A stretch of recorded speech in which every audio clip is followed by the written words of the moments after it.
Ya, estamos por comenzar. Te aviso, Ale, cuando estemos en... Ya.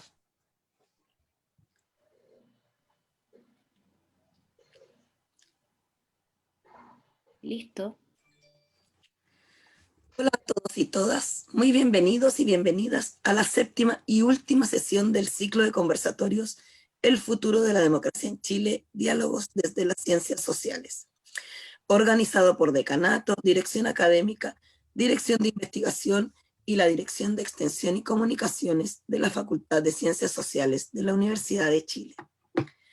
Este ciclo que hoy culmina se ha propuesto imaginar, pensar y dialogar sobre propuestas de futuro que puedan incidir en el debate político de cara al plebiscito del 25 de octubre de 2020, teniendo como base las crisis actuales y las proyecciones sobre la democracia en el país.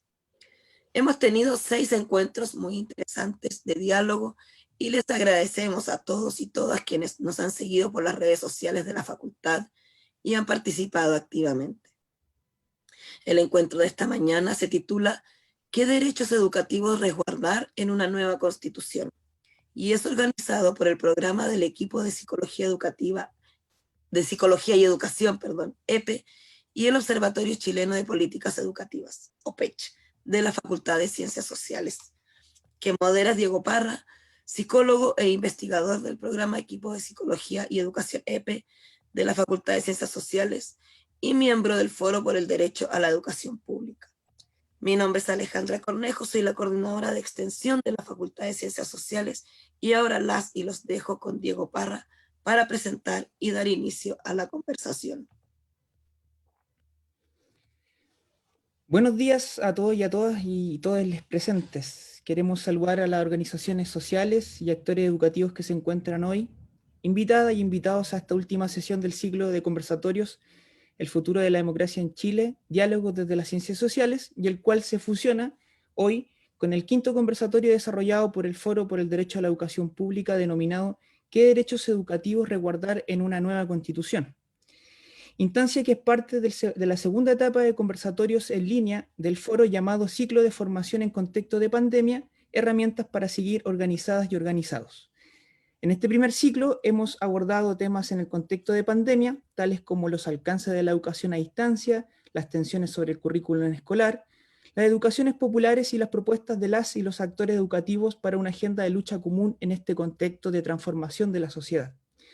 De esta forma queremos sumarnos a las discusiones que se están dando en los diversos territorios, organizaciones de bases, asambleas populares de distintas regiones y localidades del país, hoy en una coyuntura destituyente y constituyente generada antes y durante la revuelta popular, la cual cumplirá un año este domingo próximo.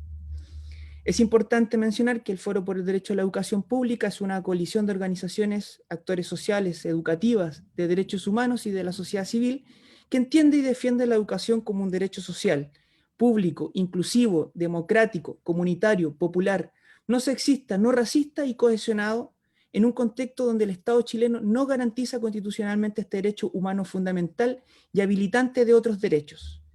En este contexto, en este sentido, el camino que ha tomado el foro en estos años ha sido en aportar a relevar las opiniones y perspectivas de las y los actores educativos que se están analizando, discutiendo, generando propuestas en educación hace muchos años y omitidas por la clase política y gobernantes. Hoy, organizaciones comprometidas con la transformación del sistema educativo, abordaremos desde un debate crítico el intercambio de ideas, experiencias y propuestas de distintos lugares, desde las comunidades educativas, desde la investigación militante y de la perspectiva jurídica, sobre una pregunta central.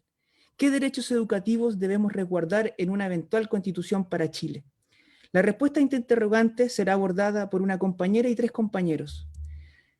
Les recordamos además que estamos transmitiendo en vivo desde los Facebook de la Facultad de Ciencias Sociales de la Universidad de Chile y del programa de radio Alerta Educativa, donde pueden entregar sus preguntas a las y los participantes que en este momento nos están viendo y a los panelistas invitados, obviamente.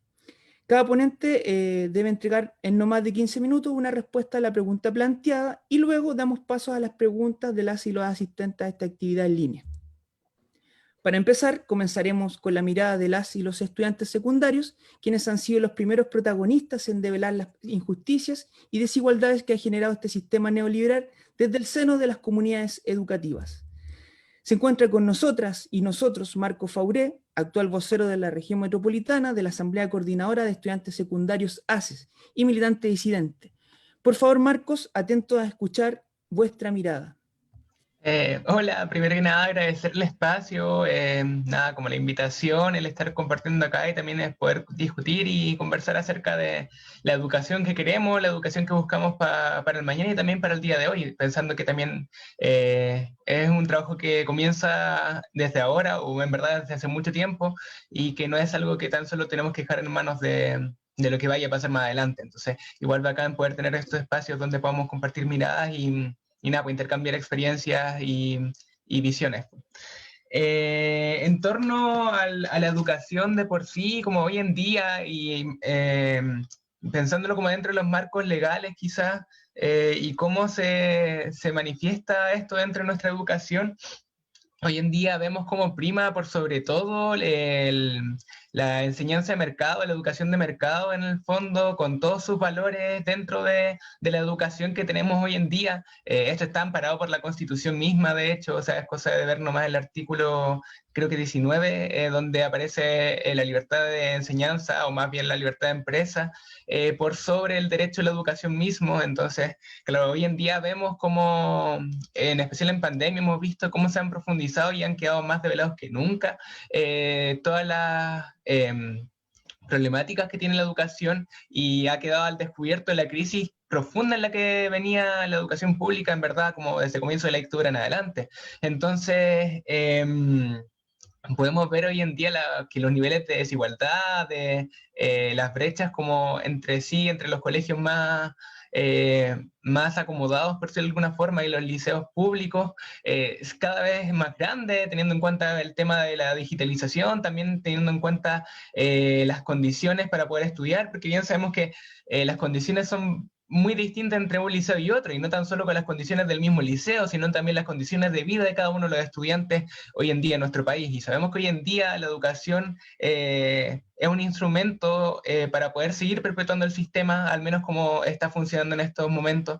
Y nosotros creemos que debe ser todo lo contrario, debe ser justamente una educación transformadora, una educación emancipadora, una educación que permita también el desarrollo integral de las personas y no tan solo el desarrollo como económico del país, como se cree hoy en día, que se supone que para eso está, y bien sabemos que no es así también.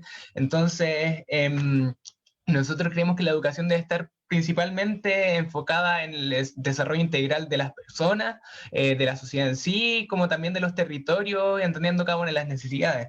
Entonces, ante esto, y pensando quizás más en torno a qué debe estar garantizado dentro de una nueva constitución, creemos que sí o sí debe ser un Estado que garantice el derecho a la educación en todos los niveles, considerando desde pre-básica hasta ya después de la educación terciaria, entendiendo también como el proceso de educación como un proceso continuo que quizás nunca se acaba, tomando en cuenta también la educación para jóvenes y adultos, que al día de hoy está tan marginada de todos los procesos, que está tan invisibilizada, y que creemos que es fundamental también seguir en el fondo apoyándola y también dándole otra perspectiva, porque sabemos que hoy en día este sistema segrega, margina, y también justamente el sistema de educación para jóvenes y adultos es uno de los más segregados dentro de todo y de los más invisibilizados. Entonces,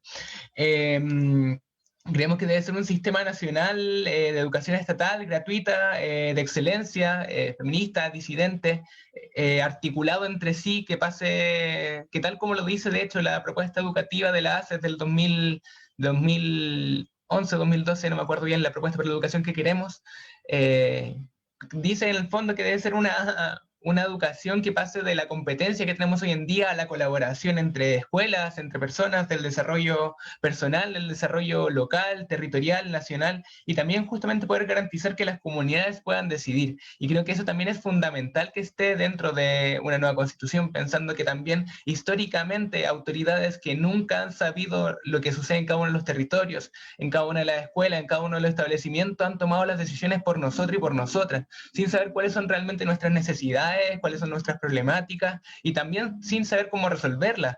O sea, es cosa de ver nomás la educación que tenemos hoy en día, donde los liceos se llueven, donde somos 45 estudiantes por sala, en donde no hay jabón en muchas escuelas. Entonces, si no se resuelven esas problemáticas es porque evidentemente la autoridad, ya sea como el ministro que tenemos hoy en día, por ejemplo, o también los sostenedores, también las direcciones muchas veces de educación municipales, los servicios locales de educación, no responden a las problemáticas que tienen hoy en día las comunidades. Entonces, y trayéndolo muy bien, o sea, como muy al contexto actual, es cosa de ver nomás el actuar del ministro en cuanto a la pandemia, en cuanto a, por ejemplo, que la educación es la última de sus prioridades, han improvisado en torno a todos los temas educativos, y además no han velado o no se han preocupado de las necesidades de cada una de las comunidades educativas. O sea, es cosa de ver el ejemplo, por ejemplo, de Pirque, donde se volvió a clases cuando en verdad casi ningún estudiante quería ir.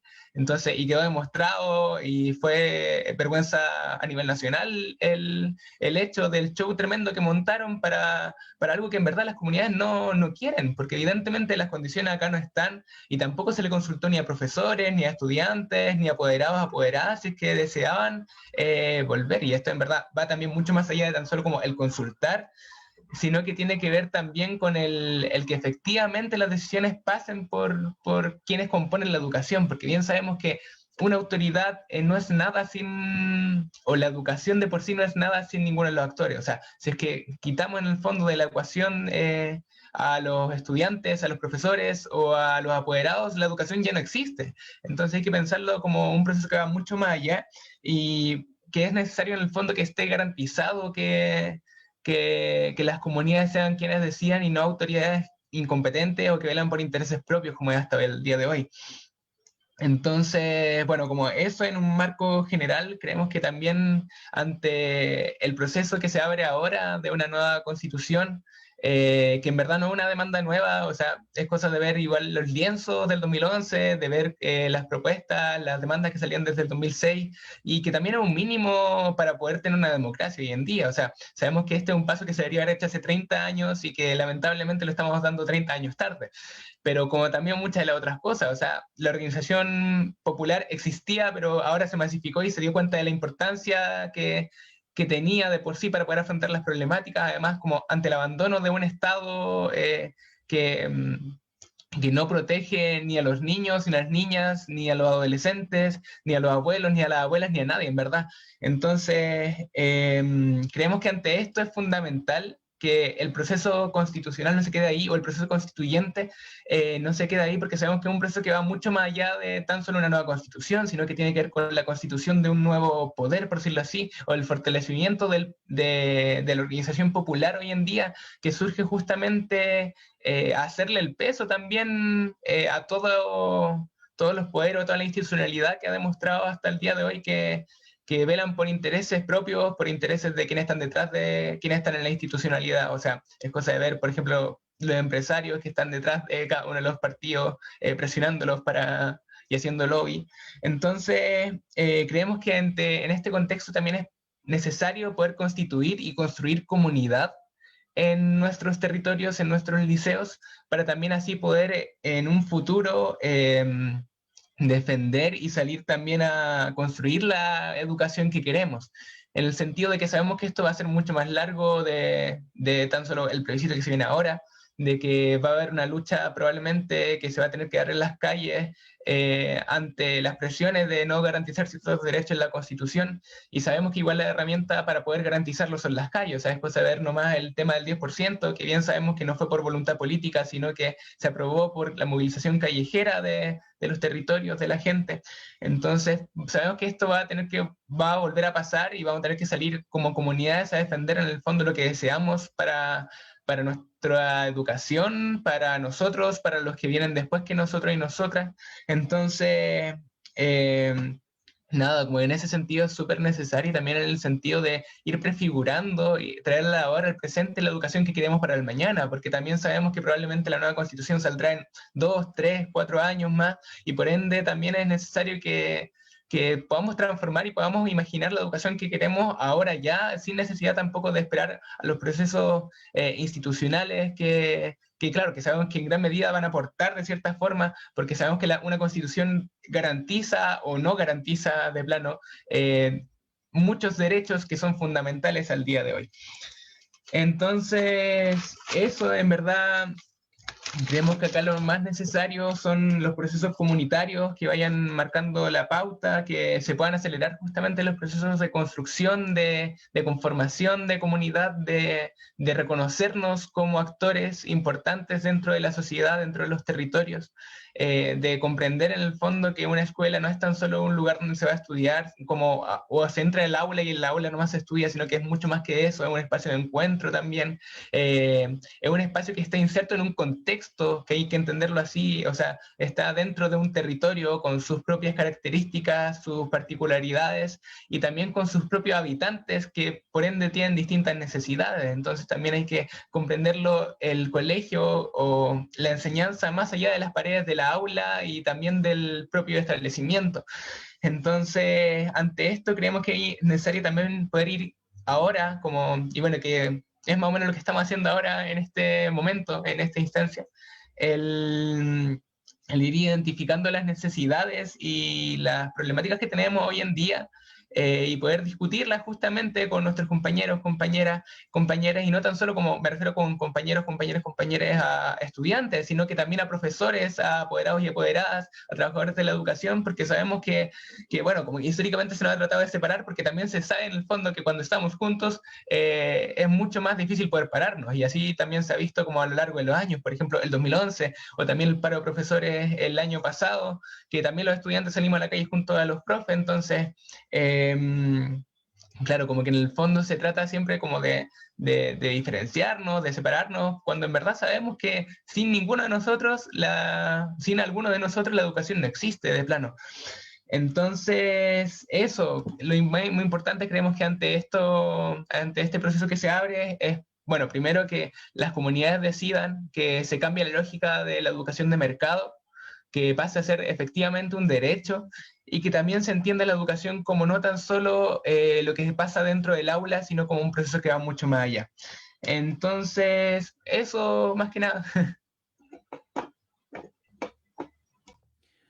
Muchas gracias, Marcos. De hecho, estuviste dentro del tiempo, así que agradecido por el importante mensaje que traes desde el espacio, este espacio de formación, desde la ACES, Organización de Estudiantes Secundarios, que ha sido altamente propositiva a la transformación de nuestro sistema educativo.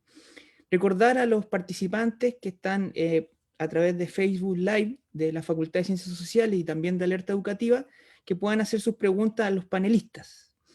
A continuación, para continuar, se encuentra con nosotras y con nosotros Miguel Zárate. Él es abogado y miembro del Instituto Chileno de Derechos Educacionales, ICHDE, quien nos aportará una mirada jurídica respecto a la pregunta que orienta este conversatorio. Por favor, Miguel.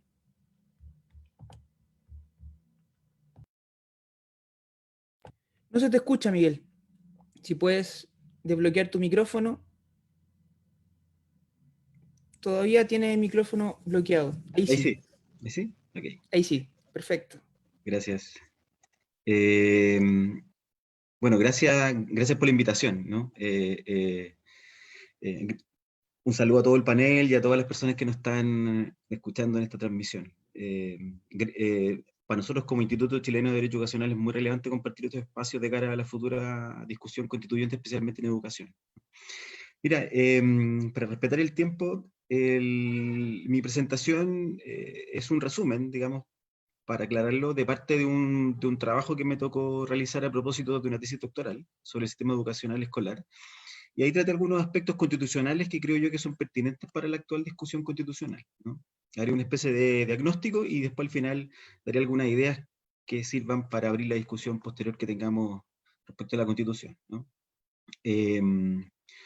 Bueno, estaba escuchando atentamente a Marco y coincido, bueno, en gran parte de su exposición, y algunas ideas fundantes coinciden con lo que yo particularmente he estudiado, y también algunas cosas que hemos discutido en el instituto, en el ISTE, ¿no? Bueno, que la educación sea considerada como un mercado, un bien de consumo, por decirlo así, tiene un fundamento directo en la normativa. Yo diría que el derecho ha sido la herramienta más concluyente y expresiva para dos objetivos políticos y económicos en este marco. Uno, transformar a la escuela en negocios, derechamente. Y segundo, procurar la inexistencia de la educación pública por la vía de, a la poca educación pública que va quedando, aplicar las reglas privadas o de mercado.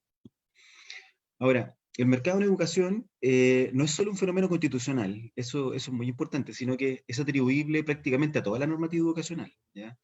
Y específicamente diría yo a 4 puntos. Uno, el tratamiento de los derechos fundamentales en educación, que es lo que atañe a la Constitución, ¿no? Su financiamiento, la regulación económica y el derecho al trabajo, ¿no? Bueno, aquí hay dirigentes de los profesores, está Eduardo, después podemos entrar quizá en ese tema, pero es muy relevante, ¿no? Este último punto. Si yo pudiera resumir esta afirmación en general, digamos, de que la Constitución asume la educación como un mercado y luego se expande por toda la normativa educacional, yo diría que constitucionalmente la educación fue transformada en un servicio gobernado por relaciones empresariales y encauzada por sus decisiones, ¿no? Eso lo voy a explicar, por cierto. Después de la reforma de los 80 se convirtió drásticamente en un producto transable. Luego se buscaron a nivel legal los mecanismos de financiamiento para incentivar al sector privado a tener una participación mayoritaria, y otros diversos para que el Estado retrocediera no solamente en su provisión, sino también en su gestión educativa e institucional. Por último, se utilizó la regulación de carácter económico para superar las fallas que iba provocando este sistema, ¿no? Y así, utilizando esa misma regulación económica, profundizar, yo diría con notorio entusiasmo, sobre todo en los últimos años, en lo que ya se había convertido el sistema educacional chileno, ¿no? En un preciado negocio. Ahora bien, en cuanto a la primera afirmación, ¿no? de esto de transformar a la escuela en un negocio, la pregunta que surge es, ¿cómo la Constitución posiciona la educación dentro del mercado?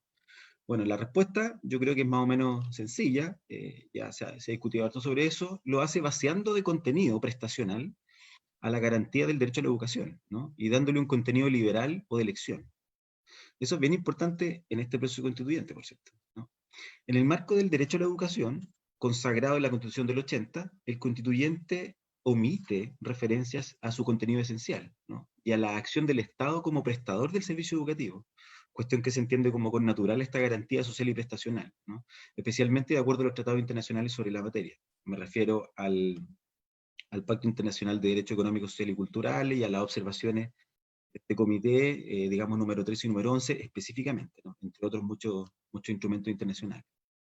Esta garantía pública, en resumen, constituye el derecho a recibir educación, ¿no? Garantizando su acceso por parte del Estado bajo ciertas características y condiciones mínimas, ¿no? Disponibilidad, accesibilidad, no discriminación material y económica, por cierto, aceptabilidad, adaptabilidad, etc., ¿no? En cuya provisión parece como prácticamente obvio, digamos, parece obvio que la administración no puede estar ausente. La Constitución actual lo que hace es centra este derecho en el deber de los padres a educar a sus hijos, con preferencia del Estado y confina a la administración a su satisfacción mediante una mera obligación de financiamiento. Como dije antes, en síntesis, lo que hace es vaciar de contenido el derecho a la educación. Lo vacía de un contenido prestacional. El constituyente autoritario solo indica que los padres tienen el derecho preferente y el deber de educar a sus hijos.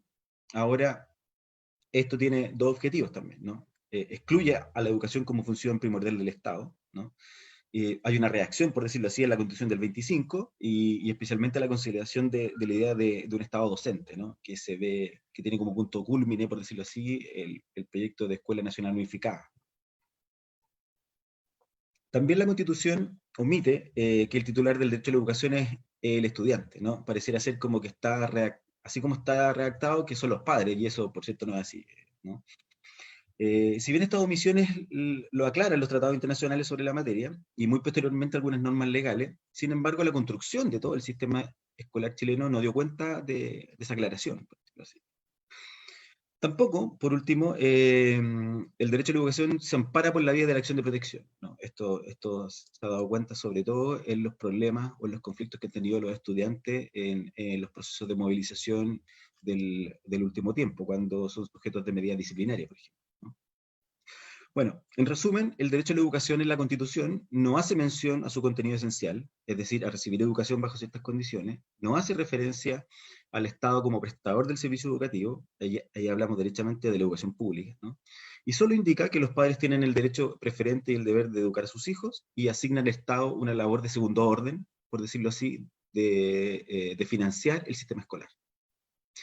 Luego, con la libertad de enseñanza, por cierto, el constituyente sí indica su contenido esencial, señalando que incluye el derecho a abrir, organizar y mantener establecimientos educacionales, ¿no? Así como la libertad de los padres a escoger el establecimiento de enseñanza para sus hijos, ¿no?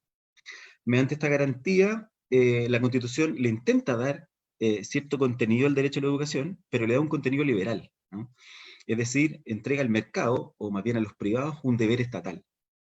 Y la utiliza, esta libertad de enseñanza, como satisfacción del derecho a la educación. ¿Cómo lo hace? Bueno, lo primero, conectando el derecho preferente de los padres de educar a sus hijos con la libertad de elegir el tipo de educación que estiman pertinente para ellos, ¿no? Y lo segundo, lo hace procurando que la posibilidad de crear establecimientos educacionales sea ejercida por particulares, mediante el desplazamiento del Estado a asegurar únicamente su financiamiento. En síntesis, el Estado debe garantizar con sus recursos, con los recursos de todos, que existan la mayor cantidad de oferentes educativos para que los padres puedan elegir. Bueno, de esta forma, el Estado satisface su obligación de garantizar el derecho a la educación, asegurando una elección, como dije, liberaliza una prestación, es decir, lo transforma de un derecho a recibir educación en un derecho a elegir educación, ¿no? Eso es lo que hace el constituyente, en resumidas cuentas. Bueno, todo esto en el propósito de que la provisión fuera satisfecha por particulares y no por el Estado, ¿cierto? Es decir, en la transformación de la escuela en un negocio. Ahora, como dije, las reglas de negocio no están por cierto dadas en la Constitución, ¿no? Sino en normas legales, como la ley de subvención, la ley de inclusión, la ley CEP, como ejemplos más insignes, por llamarlo de alguna forma. Ahora, en el otro propósito, en el de procurar la inexistencia de la educación pública, esto se vincula constitucionalmente a la actividad educativa y a la económica. Marco ya lo decía, ¿no? La libertad de enseñanza se vincula más bien a la libertad de empresa. Y tiene expresiones concretas en la libertad, por supuesto, de enseñanza y la subsidiariedad como enlace cardinal que va posicionando la educación como objeto de mercado.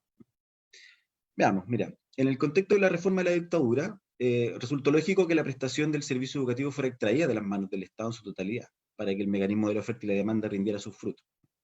Aquí la municipalización de la educación como medida económica, ¿cierto? Más que educativa, sino económica, tuvo como primer objetivo debilitar al Estado central y luego ser el paso previo a la privatización total de la educación. Eso está absolutamente registrado en la literatura actual, ¿no? Cuando se revisa este proceso, en términos legales y históricos también, si se quiere, la municipalización avanzó en diversas direcciones, ¿no? Que aún están presentes, por eso lo menciono, que aún están presentes en el sistema escolar, ¿no? No solo mediante la descentralización en organismos autónomos, los municipios, ¿no? Sobre los que el Estado central no tiene injerencia, sino también se entregó a entes privados la administración de la educación municipal, se crean corporaciones municipales al amparo del derecho civil, las escuelas fiscales de carácter técnico se entregan a corporaciones industriales privadas, las llamadas escuelas de administración delegada, se concesionan las escuelas públicas a privados.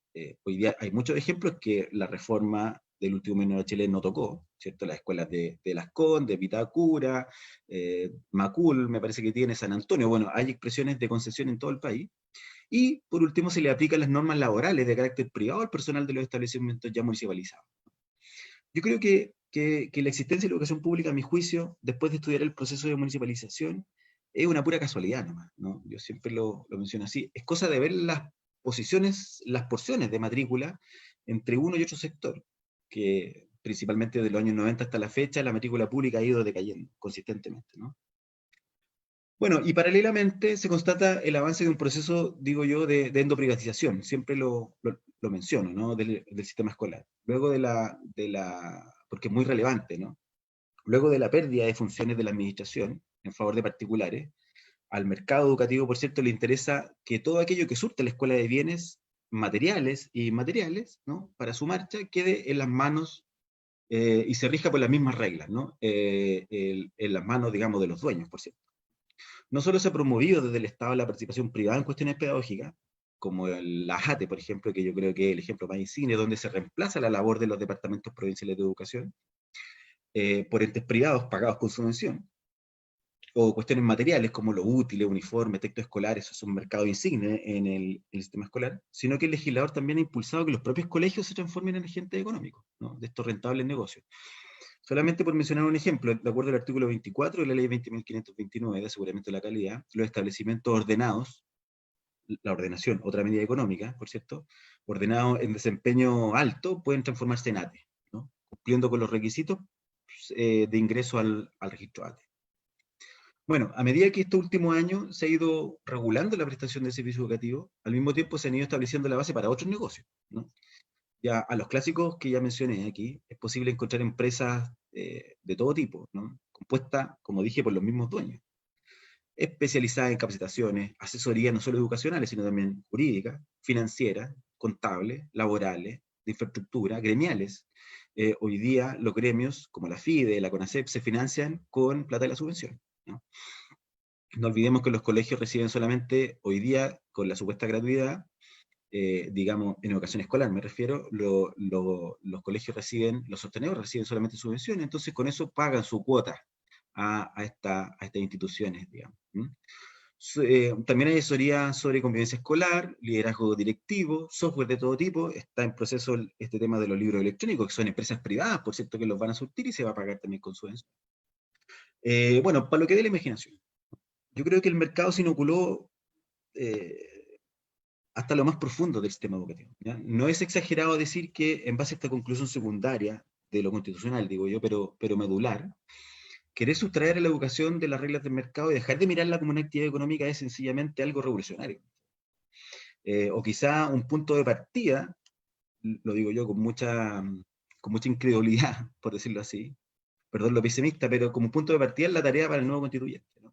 Si el objetivo es erradicar las lógicas de mercado, yo diría que hay que reconstruir el sistema educacional chileno completamente, ¿no? Y claro, la lógica sería que la Constitución sea el primer paso, pero los enclaves, digo yo, del sistema, en mayor medida, están en normas legales. Ahora bien, para terminar, estoy casi en el tiempo, me quedan un par de minutos, ¿no? Dejar solamente sentado algunas ideas centrales sobre la discusión constitucional que debería venir para poder responder la pregunta esencial que ha hecho este panel, ¿no? Nosotros, y yo particularmente, hay algunas propuestas concretas sobre qué es lo que debería contener una constitución, pero más que dar esas propuestas concretas, sí me gustaría dar 3 ideas que deben contener un marco donde se debe dar esta discusión a nuestro modesto juicio, ¿no? Primero, para comenzar, se debe entender que considerar la educación como un derecho fundamental implica un deber del Estado frente a la ciudadanía, ¿no? En su provisión, en su promoción, en su reconocimiento, en su protección. Exige un rol activo y responsable de la administración en el ejercicio del derecho a la educación, ¿no? Considerando, por cierto, a las y los estudiantes, a las y los profesores y profesoras como sujetos sociales que deben incorporarse activamente en los procesos de transformación y desarrollo. Comparto ahí esa idea que menciona Marco, ¿no? En su comienzo, ¿no? Ahí, en esa primera idea fundamental, creo yo, es básicamente tener en una nueva constitución que dé cuenta de las normas internacionales, no es más que eso, ¿no? Y mirar la regulación de diversos países del mundo con sistemas educativos robustos, ¿no? Inclusivos y que tienen buenos resultados, donde las participaciones de las comunidades son absolutamente trascendental, incluso en la administración y gestión de establecimientos educacionales, ¿no? Segundo, en un nuevo marco constitucional, por cierto, las leyes que dan forma al actual sistema educativo de mercado deben necesariamente modificarse o sencillamente eliminarse. Me refiero específicamente al financiamiento y a la regulación económica. La idea de despojar a la educación de todo elemento de mercado en su configuración y funcionalidad no pasa solo por instalar un texto constitucional plagado de garantías, ¿no? Y buenas intenciones, por decirlo así. Pasa por reconstruir, como dije, el sistema con características públicas, ¿no? Nuevamente. Y segundo, yo creo que hay un punto que me parece que donde está mi posición más pesimista en esto, ¿no? Creo que hay un problema mayor de envergadura y quizá digamos, un poco medio insoluble quizá en el contexto actual. Y ahí quizá me distancio un poco de la posición de Marco cuando dice podemos cambiar el sistema ahora, digamos educativo ahora. Yo digo que es esencial tener claro un horizonte, ¿no? Una idea de sociedad, un modelo de desarrollo cuya educación esté a su servicio, ¿no? Cuando uno mira los países en general que tienen buena educación, primero una idea anterior al sistema educativo, ¿no? Que es cómo nos desarrollamos como sociedad, ¿no? En esta tarea, y luego los sistemas educativos van a su correlato, ¿no? En esta tarea, que es más bien de política educativa, se debe trazar, digo yo, con anterioridad, el para qué se quiere y se necesita un sistema educativo con determinadas características, ¿no? Los sistemas educativos, no olvidemos, no solamente deben satisfacer necesidades individuales de desarrollo personal, sino también deben vincularse fuertemente a las necesidades del país, ¿no? La ENU era un gran ejemplo de eso, si es que se estudia sin los sesgos que generalmente se le miran, ¿no? Pero por cierto, a las necesidades de otro país, ¿no? No de este al cual hemos construido hasta hoy. Por eso mi pesimismo final, ¿no? Sin estas premisas, yo creo, cualquier texto constitucional, por más inspirador que parezca, va a carecer de un contenido material y terminará siendo un reflejo vacío, ¿no? Y por supuesto va a ser carne para el descrédito de los que sostienen el actual negocio educativo. Creo yo que esas tres ideas fundamentales se tienen que tener en consideración. Bueno, eso. Muchas gracias. Muchas gracias, Miguel, por vuestra fundamental contribución a este debate jurídico y muy atingente además al tema, ¿no?, que estamos debatiendo. Recordar que la pregunta central de este conversatorio tiene que ver qué derechos educativos resguardar en una eventual nueva constitución para Chile. Agradecemos los saludos que nos están enviando desde Arica a Punta Arenas, ¿no? Y estamos atentos a que nos envíen también sus preguntas al Facebook de la Facultad de Ciencias Sociales de la Universidad de Chile y del programa Alerta Educativa. A continuación tengo el honor de presentar a mi compañera de labores del Observatorio Chileno de Políticas Educativas de la Universidad de Chile, una tremenda docente, investigadora y experta en políticas educativas y en la temática de la cultura escolar, quien ha estado desde hace décadas apoyando a las organizaciones docentes y educativas en Chile y Latinoamérica. Les presento a continuación a Jenny Azel. Por favor, Jenny.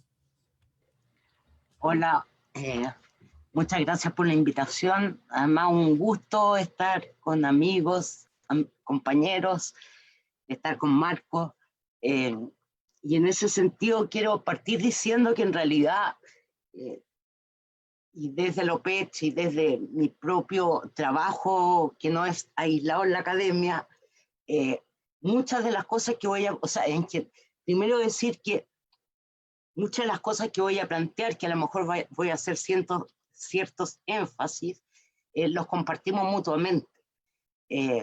No son ideas que salen de mi cabeza, se han recogido del trabajo con los movimientos sociales, con los actores educativos, y tal vez más bien voy a retomar algunas ideas y enfatizar algunas que no estuvieron puestas por Marco o por Miguel, con un gran desafío que voy a plantear algunas cosas concretas en la Constitución que me asusta porque está Miguel acá, que es el experto. Pero bueno, como decía Miguel, son muchos elementos los que están presentes en el sistema educativo y no solo la Constitución. Yo creo que hay que partir teniendo en cuenta que esta instalación de este modelo mercantil, del cual ya han hablado Marco y Miguel, instaurado en la dictadura, que ha llevado a la privatización y segmentación de nuestro sistema educativo, y que ha sido un verdadero experimento del neoliberalismo en el mundo. O sea, no hay un país tan liberalizado y privatizado, donde por la educación, que algo decía Miguel, la educación básica y secundaria hoy día es solo un 34% pública, y a nivel de educación superior es escandaloso, un 12%. Esto no sucede ni en los países más neoliberales del mundo, ni en Estados Unidos, ni en Inglaterra, donde la educación pública alcanza nunca menos del 80%. Entonces, es como poner énfasis en los elementos que ustedes han tocado con algunos datos concretos. Y también, como decía Miguel, esto parte con la Constitución de 1980, pero junto, diría yo que son tres pilares: la Constitución del 80, el sistema de financiamiento que también Miguel lo planteaba, vía voucher, que termina con el financiamiento basal a la educación pública y hace competir al público y al privado con los mismos recursos. Y el modelo de administración, al cual también aludía Miguel, que son los sostenedores municipales, que además instaura un concepto que si uno viaja por cualquier parte del mundo no existe, que son los sostenedores. Esa figura que se inventa cuando se arma el proceso de municipalización es una figura que no existe, y lo que tiene o detrás, podríamos decir, como ideológicamente, es como, es poner a los dueños de los establecimientos, son los sostenedores, sean públicos o privados, y los municipales son los dueños de la educación y tienen todo el poder. Y ahí es donde no existe lo que planteaban Marco y Miguel en relación a la participación de todos los actores, de las comunidades, de un trabajo democrático y participativo. Los sostenedores tienen el poder. Yo creo que eso es súper importante y son los tres pilares. Pero también, como decía Miguel, vino luego un segundo ciclo de reformas de gobierno, de la concertación, de la nueva mayoría, de la derecha, que se han llamado como de segunda generación, que es la privatización, que se ha conceptualizado como privatización endógena o privatización encubierta, que es no solo privatizar la propiedad, sino también privatizar lo público, y que fundamentalmente tiene que ver con las formas de cómo empieza a funcionar lo público, con modelos de gerencialismo de lo privado, donde están los estándares, la rendición de cuentas, que terminan ahorcando la educación, donde se pierde el sentido de la educación para esta rendición de cuentas y por la estandarización, se pierde el sentido para las comunidades, para los docentes, para los estudiantes, que se inicia con el CIMSE, luego empieza cada vez a enmarcarse más con la ley de subvención escolar preferencial, la ley de aseguramiento de la calidad, la evaluación individual vinculada a salarios en la carrera docente últimamente, e incluso está instalado también en la nueva ley de educación pública. Pero con todo esto, como decía yo, hay muchas, y como decía Miguel, muchas otras leyes. La Constitución sí es central de cambiar, y les voy a plantear algunas cosas centrales, porque hay aspectos que están en la Constitución que impiden el cambio de otras leyes.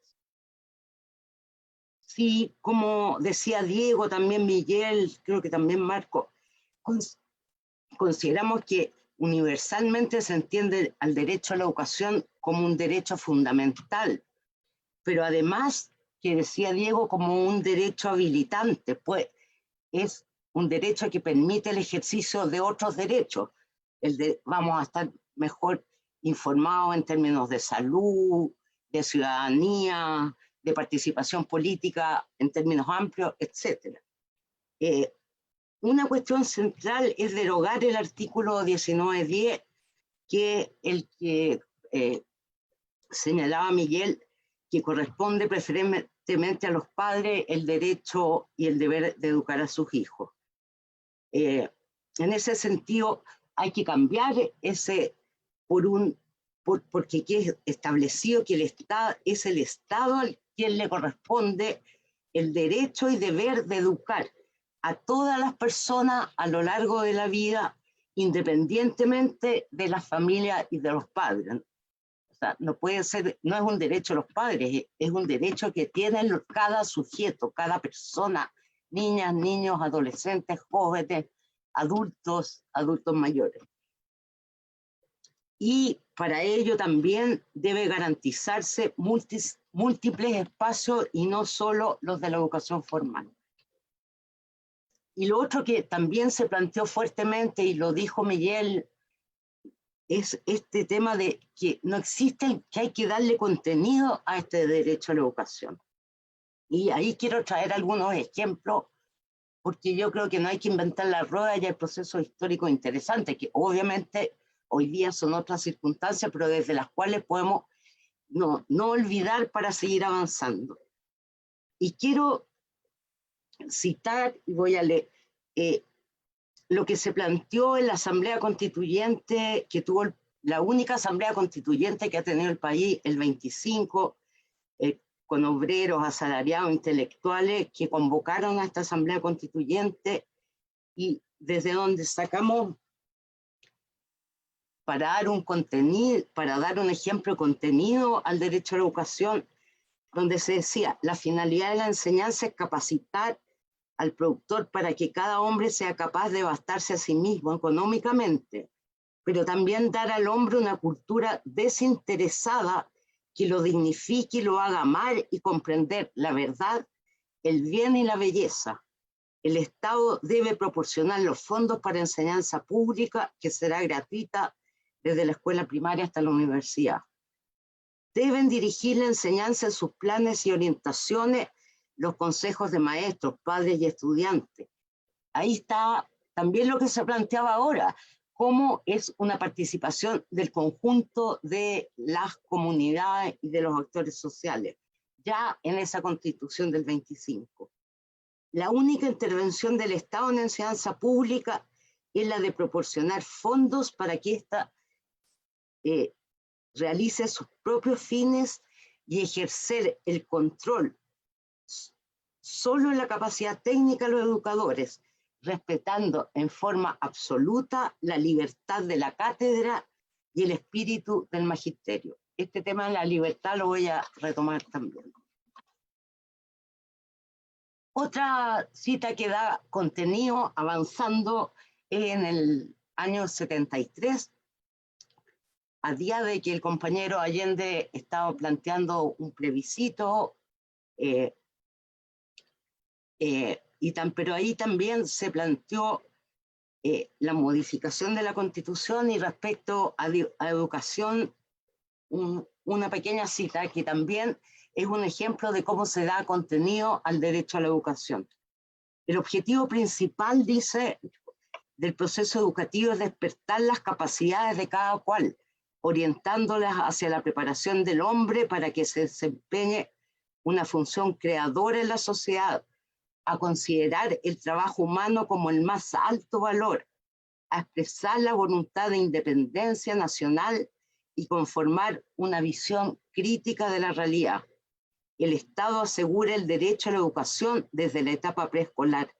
Igualmente garantiza a todos el reconocimiento de sus aptitudes y capacidades. Sigue varias cosas más, pero rescato solo la educación privada gratuita y quien no persiga fines de lucro recibirá del Estado una contribución económica que garantice su financiamiento. Esta última también la tomé porque para que mostrar que, o cuando se dice que es una forma diferente de entender de que se puede tener algún tipo de educación privada, pero nunca va a ser el mismo financiamiento de lo público, y siempre y cuando se establezcan reglas muy claras. Y avanzando en los años, y lo dijo Marco, hay miles de propuestas, y lo quiero reiterar porque para no partir de cero, que también dan contenido al derecho a la educación. Por ejemplo, que es muy parecido, yo tomé la de la Confech, que en el 2012 decía recuperar la educación como un derecho social y universal que debe ser garantizado por la Constitución Política de Chile y que esté estructurado en base a un nuevo sistema nacional de educación pública, gratuita, democrática, de excelencia, organizada y financiada por el Estado en todos sus niveles. Derecho a una educación pública, universal, democrática, participativa, comunitaria y decolonizadora.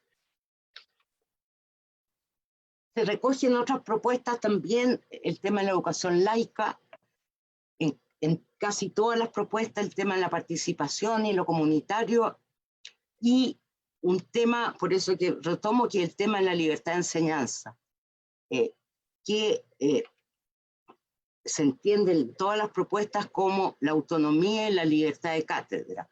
Por lo mismo también es súper importante derogar el artículo 1911 de la Constitución actual, que entiende el derecho a la libertad de enseñanza como la libertad de abrir, organizar y mantener establecimientos educacionales, y reemplazarlo por libertad de cátedra y hacer un nuevo artículo, y un nuevo artículo retomando el espíritu de lo que les acabo de citar del 25,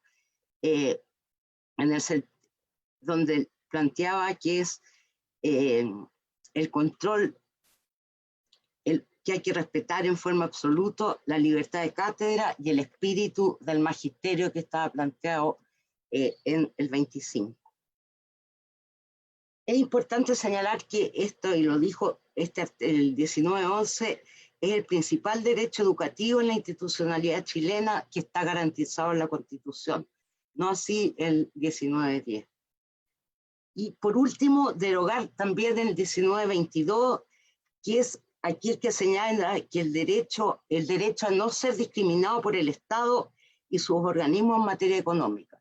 Y digo esto porque este artículo es el que finalmente se utiliza y es el que significa la igualdad de trato entre lo público y lo privado, y es lo que ha servido para dar más financiamiento, para no dar más financiamiento a la educación pública, y cada vez que se ha discutido el tema se dice acá no puede ser porque esto es anticonstitucional, porque se rompe con este artículo que es la igualdad de trato entre lo público y lo privado. Entonces esos son como elementos centrales que yo pongo en la discusión de artículos que deben derogarse. Y tirando algunas ideas que ya también se han planteado, como en síntesis, qué es lo que deberíamos considerar es establecer el Estado como garantía de derecho, dar contenido al derecho a la educación ligado a un proyecto que, lo decía Miguel, a un proyecto educativo nacional, agrego popular, que esté ligado a un proyecto de desarrollo del país, establecer claramente una opción por la educación pública, como decía Miguel, estatal.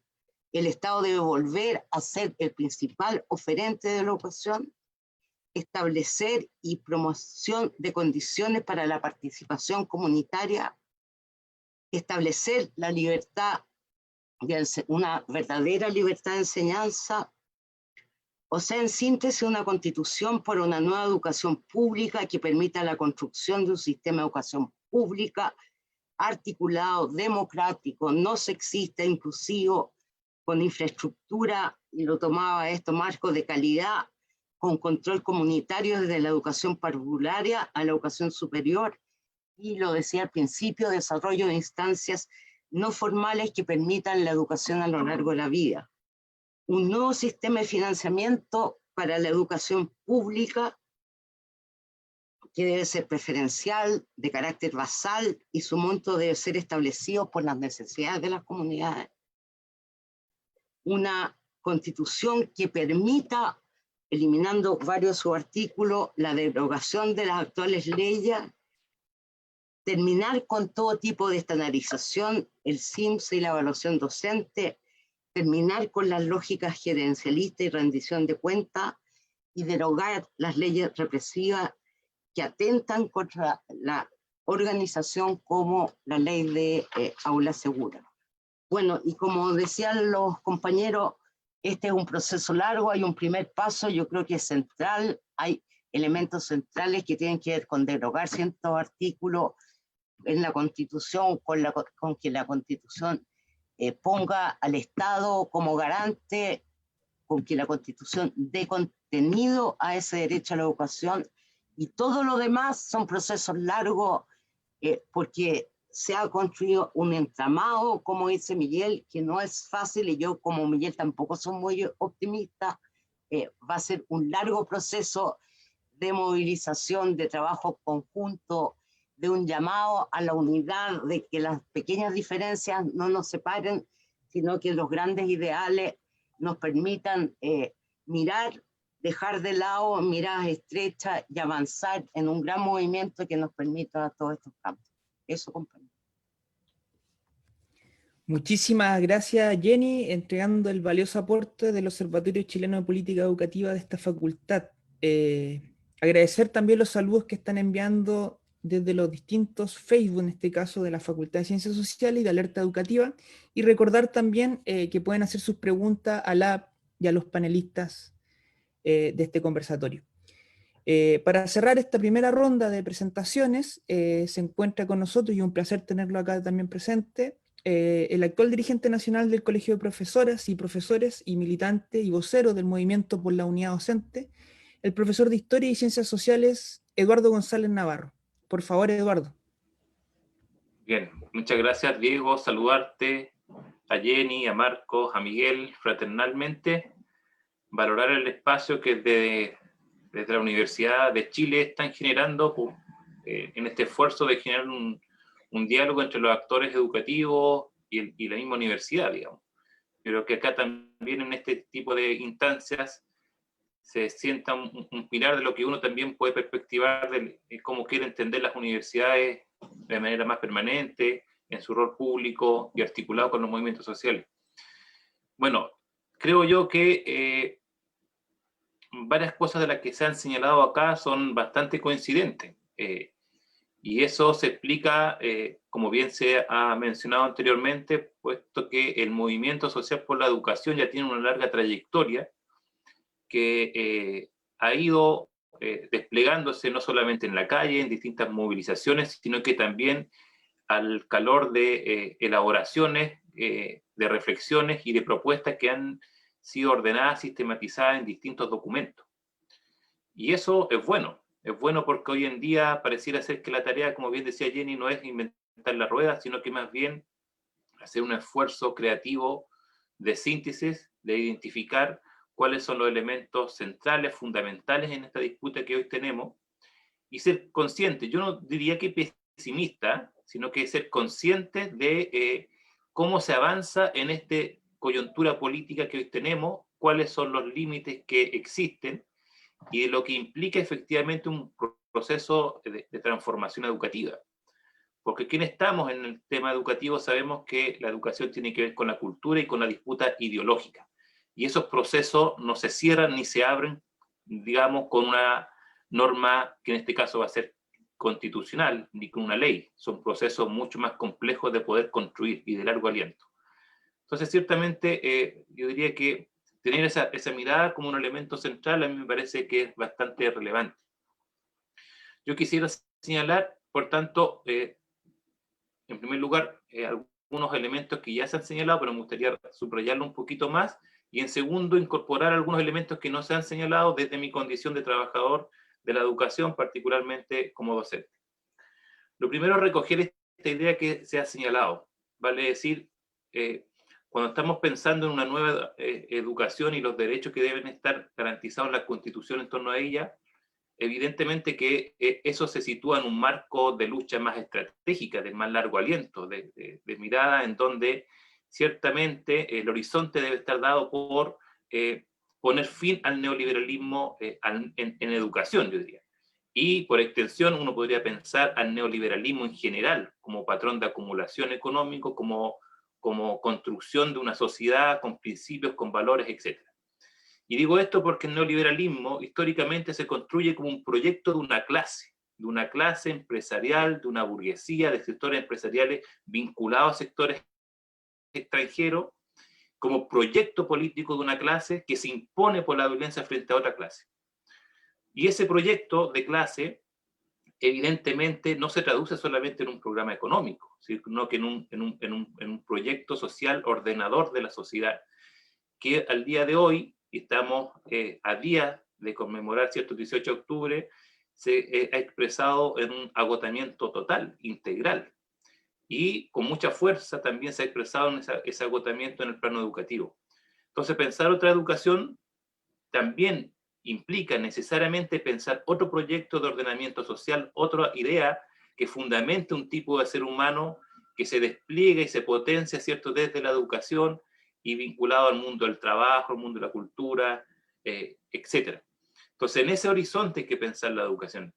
Y el desafío es grande en ese sentido. Y lo que hacemos nosotros desde el punto de vista educativo es asumir quizás la primera responsabilidad inmediata, porque estamos en el mundo educativo, de pensar aquello. Pero cuando hablamos del neoliberalismo educativo, yo quiero subrayar lo que acá se ha señalado. El neoliberalismo educativo, y lo subrayo porque es una lectura posible, no todos coinciden en este diagnóstico. Se mueve no solamente como una política educativa que ha permitido la acumulación de riquezas al amparo de la educación, cuestión inédita en la historia republicana de Chile, no existía eso. No es solamente eso, sino que también tiene a su base un proyecto ideológico cultural que se construye a través de un currículum, que se construye a través de un sistema de evaluación nacional que es el CIMSE, un sistema de evaluación del profesorado, etc. y va construyendo, por tanto, y reproduciendo, ¿cierto?, determinadas disposiciones subjetivas, formas valóricas, culturales, ideológicas, etc. Entonces, si nosotros asumimos que el neoliberalismo en la educación tiene que ser dos elementos, vale decir, un elemento económico propiamente tal como ha señalado Miguel, que se expresa en un marco normativo jurídico institucional, pero que también tiene una mirada ideológica cultural, la conclusión fundamental que nosotros tenemos que asumir en términos prácticos de esa mirada es que a la hora de pensar los derechos educativos en la nueva Constitución deben estar dados en una doble respuesta, en respuestas, digamos, de un derecho educativo en el marco de lo que podríamos llamar una arquitectura institucional, Constitución, sus normas, etcétera, pero también los derechos deben estar sustentados en una idea de un contenido educativo, de una concepción de educación, de una concepción pedagógica distinta, de un currículum distinto. Y digo esto porque si no lo pensamos en las dos perspectivas, perfectamente podríamos tener un cambio en la normativa institucional, sin embargo el tipo de ser humano, en la medida que no se cambia el currículum, en la medida que no se cambian las formas de evaluación, va a ser siempre funcional a una reproducción de un sistema capitalista neoliberal. Entonces, me parece importante que lo educativo institucional debe ir de la mano con este contenido pedagógico que se ha señalado, y yo quería subrayar lo que van en esa doble dimensión. Por tanto, la respuesta del mundo social por la educación deben ir pensada en esos dos elementos. Y ahí yo quiero poner una reflexión a nota a pie de página. Pareciera ser que en este balance de identificar las propuestas que hoy tenemos en el mundo educativo, han avanzado bastante en el primer aspecto. La educación evidentemente debe ser un derecho fundamental garantizado por el Estado, etcétera, pero pareciera ser que nos falta madurar algunos aspectos de lo pedagógico, de cómo entendemos el currículum, de cómo entendemos la evaluación, de cómo entendemos el aprendizaje, las relaciones al interior del aula, porque ahí se juega mucho en la construcción ideológica, cultural, ¿cierto?, de los seres humanos que están, digamos, insertos socialmente. Dicho eso, me parece que, siguiendo el primer camino, un elemento central de este ámbito de las propuestas que deben estar garantizados desde el punto de vista institucional, por denominarlo de esa manera ahora, solo para desarrollar un poquito la idea, evidentemente que el carácter del Estado debe ser redefinido, y el Estado debe asumir un carácter de garante de este rol social fundamental, que a su base tiene una fundamentación bastante importante, ¿cierto? Que los seres humanos tenemos cierta igualdad de condiciones, dada nuestra, digamos, el hecho de ser seres humanos, digamos. Eso implica que el Estado es el único que puede garantizar ciertas esas condiciones mínimas para resguardar ese derecho para todos y todas. Y eso significa, en términos prácticos, que se debe asegurar un financiamiento. Yo pienso que es fundamental poner fin al financiamiento del voucher. Hoy existe un voucher, un sistema de financiamiento neoliberal. Avanzar en la concreción real, práctica, en la idea de que la educación sea un derecho fundamental, implica, ¿cierto?, un cambio del financiamiento. Y subrayo esta idea porque acabamos o estamos viviendo un proceso de desmunicipalización, ¿cierto?, en donde se supone que la tesis neoliberal reduce el problema de la crisis educativa a un problema de gestión y administración, y dice, bueno, no pueden estar en manos los municipios, cambiamos la gestión y nos vamos al servicio local de educación, pero se deja intacto el sistema de financiamiento. Entonces, ahí hay un elemento central. Debe necesariamente cambiarse el financiamiento. Hay propuestas claras, bastante interesantes y contundentes que el mismo Foro por el Derecho a la Educación, Fundación Sol, la OPECH han elaborado y que hoy día tenemos que releer, reactualizar y defender. Y que bien decía Jenny, un financiamiento que se sustenta en tres principios. En primer lugar, un financiamiento basal, vale decir, no dependiente de la asistencia ni tampoco de la matrícula, ¿cierto? Y hay que ser muy claro al respecto. Un financiamiento basal que es dinámico, vale decir, debe recoger las particularidades específicas de cada proyecto educativo. Es distinto, por ejemplo, si yo tengo una escuela en donde el 70% de mis estudiantes tienen o requieren necesidades educativas, un apoyo en necesidades educativas especiales, ¿cierto? Esa escuela requiere más financiamiento. Y a eso voy con el principio de que es un financiamiento que es dinámico, flexible, según la particularidad del proyecto. Y en donde la inclusión sea entendida como un derecho universal. Hoy en día la inclusión se traduce en una lógica mercantil. Yo puedo tener 10 estudiantes que requieren apoyo focalizado, pero el sistema solamente me reconoce 5 o 7 máximo. Y los otros 10, los otros 3, bueno, no tienen garantizado su derecho a una educación inclusiva. Eso hay que desterrarlo. Y un tercer elemento de este financiamiento que los compañeros han elaborado tiene que ver con la lógica participativa, que para mi juicio es fundamental. Porque si estamos pensando en esta coyuntura de derechos fundamentales hoy en la Constitución, que yo estoy expresando a través de un nuevo cambio de financiamiento, ¿cierto?, tiene que permitir que se ejerza también otro derecho consustancial, ¿cierto?, al interior de las escuelas, que es la democracia participativa. Yo no puedo después concebir e intencionar que los distintos estudiantes o los ciudadanos o las ciudadanas participen de la sociedad si que efectivamente en la escuela no tienen experiencias democráticas. Y a mí me parece que esa vivencia de la experiencia democrática que debe estar al interior de la escuela, en primer lugar, es un derecho que tienen los profesores y las profesoras, los estudiantes y las estudiantes, por cierto, el conjunto de los trabajadores y también los padres y madres, los apoderados. Entonces, que ellos vayan definiendo colectivamente en función de sus necesidades, ¿cierto?, los elementos que se requieren para el funcionamiento de la escuela. Entonces, educación garantizada con un cambio de financiamiento. Segundo elemento, tienen que estar garantizadas ciertas condiciones de sustentabilidad en relación a las condiciones de enseñanza y de trabajo, como históricamente han sido denominadas en los trabajadores y trabajadoras de la educación. Hoy avanzar en otro tipo de educación, en otro tipo de desarrollo, ¿cierto?, educacional al interior de la escuela, implica que existan condiciones laborales estables, no precarizadas ni privatizadas como hoy ocurre con los trabajadores y trabajadoras de la educación. Porque la pedagogía, el acto de enseñar y aprender, implica ante todo un vínculo, una relación humana. ¿Y qué pasa hoy? Que esta inestabilidad implica, ¿cierto?, una rotativa permanente de profesores o profesoras, inestabilidad en sus horas de contrato, y eso repercute también al interior de las aulas. Por tanto, se debe garantizar el derecho a condiciones de trabajo dignas, estables, ¿cierto?, permanentes, que den una garantía y que generen esas condiciones materiales mínimas para poder ejercer una buena educación. Y junto a eso es fundamental también las condiciones de enseñanza, como ha sido denominado por el gremio, y por tales, entre otras, se entienden la idea de que efectivamente hay que tener un 50% de hora lectiva y no lectiva, pero que ese 50% no lectivo no sea utilizado en una lógica gerencialista como hoy ocurre en las horas no lectivas, sino que sea dado más bien en función de generar espacios colectivos de reflexión y de diálogo pedagógico al interior de la escuela por parte de los profesores y las profesoras. Y ahí eso tiene que ver también con la idea de reconocer un saber pedagógico que se desarrolla por parte de los profesores y los profesores. Para que eso se desarrolle, para que eso se promueva, se deben generar condiciones materiales concretas donde existan los tiempos para esas reflexiones. Y eso tiene que ver también con un derecho a la educación. Ese derecho a la educación requiere ciertas articulaciones con otros derechos que deben ir de la mano, como el derecho, insisto en esta idea, de las condiciones de trabajo de los profesores y las profesoras y los trabajadores de la educación en general para que se puedan ir desarrollando.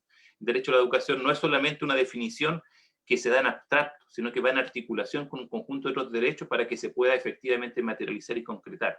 Y ahí nosotros creemos que es fundamental avanzar en esa línea, y desde ahí, a propósito de que hay que modificar otras normas legales inferiores a la Constitución, es fundamental que todos los profesores y las profesoras hoy día en Chile, que dicho sea de paso, el 95% del profesorado hoy día, sus sueldos son financiados por el Estado, sin embargo tienen marcos legales distintos, código del trabajo para algunos, estatuto docente para otros, etc. Entonces hay una fragmentación que en esta, digamos, el día que estamos discutiendo necesariamente debe ser superada y establecer un estatuto único. Miguel ha reflexionado bastante al respecto, y por lo menos nosotros desde el mundo del sindicalismo docente compartimos que esa es una necesidad fundamental.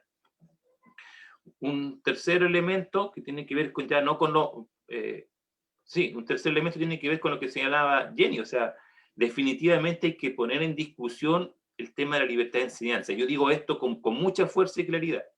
Hoy el elemento central de la disputa que va a impulsar la derecha educativa, ¿cierto?, para defender este modelo, va a ser el principio de la libertad de enseñanza.